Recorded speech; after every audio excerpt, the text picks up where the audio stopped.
Hey friends, இந்த வீடியோவில் பார்த்தீங்கன்னா 1 வருஷத்துக்கு மேலே இருக்க குட்டி பேபிஸ்க்கு வந்துட்டு ஹெல்த்தியான ரொம்ப ஈஸியான லஞ்ச் ரெசிபி தான் வந்துட்டு காமிக்க போகிறேன். இது பார்த்தீங்கன்னா இம்யூனிட்டி பூஸ்டராக இருக்கும், அதே சமயம் நல்ல டேஸ்ட்டாக இருக்கும். வாங்க எப்படி செய்கிறதுன்னு பார்க்கலாம். நான் வந்து ஒரு குக்கரில் வந்துட்டு கொஞ்சமாக வந்து நெய் ஆட் பண்ணிக்கிட்டேன். உங்கள் குழந்தைங்களுக்கு எவ்வளோ வேணுமோ நீங்கள் அந்தளவுக்கு ஆட் பண்ணிக்கோங்க.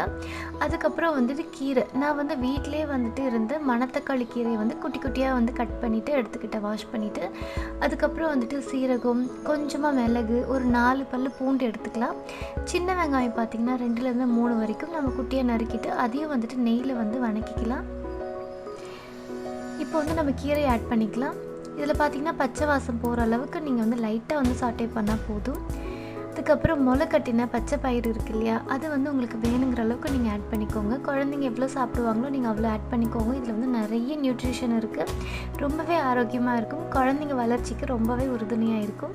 அதுக்கப்புறம் வந்துட்டு ரைஸ், நீங்கள் வந்துட்டு வேணுங்கிற அளவுக்கு நீங்கள் ரைஸ் ஆட் பண்ணிக்கலாம்.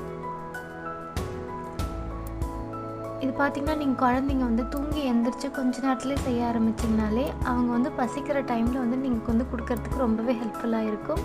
இது கொஞ்சமாக வந்து உப்பு ஆட் பண்ணிக்கலாம், கொஞ்சமாக மஞ்சள் பொடி ஆட் பண்ணிக்கலாம். இதில் இருக்க எல்லாமே பார்த்திங்கன்னா நோய் எதிர்ப்பு சக்தி இயற்கையாக இன்க்ரீஸ் பண்ணும். குழந்தைங்களுக்கு வேணுங்கிற அளவுக்கு தண்ணி விட்டுட்டு நல்லா வந்து குழண்டு வர அளவுக்கு நல்லா வேக வச்சுக்கலாம்.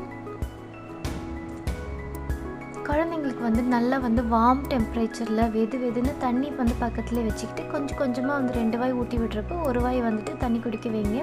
நல்லா டேஸ்ட்டாக சாப்பிட்டுப்பாங்க, நல்லா முழுங்கிறதுக்கு ஈஸியாக இருக்கும். இப்போ பாருங்கள், நல்லா குக் ஆயாச்சு.